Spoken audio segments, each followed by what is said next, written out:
Qu'est-ce que vous conseillez sur l'achat du premier portable pour un enfant? Alors, pour l'achat du premier portable pour un enfant, d'abord, c'est de mûrement réfléchir à l'âge de l'enfant.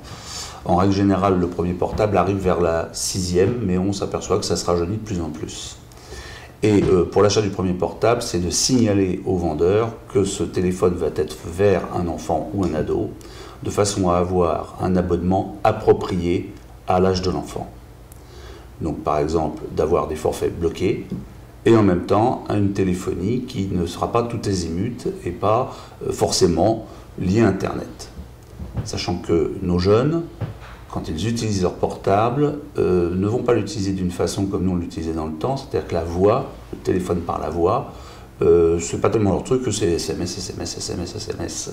Voilà.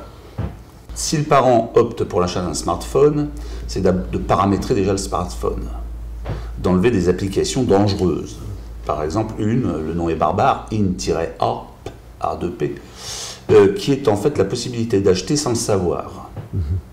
Donc si l'enfant joue sur Internet, il peut générer des facturations liées à la téléphonie monstrueuses.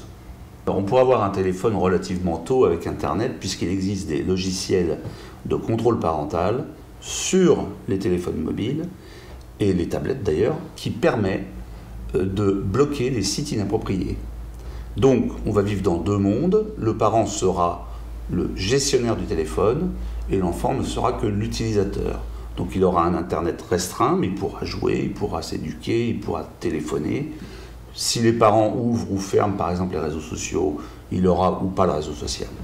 Je rappelle ici une chose très importante, il faut absolument avoir un dialogue avec ses enfants.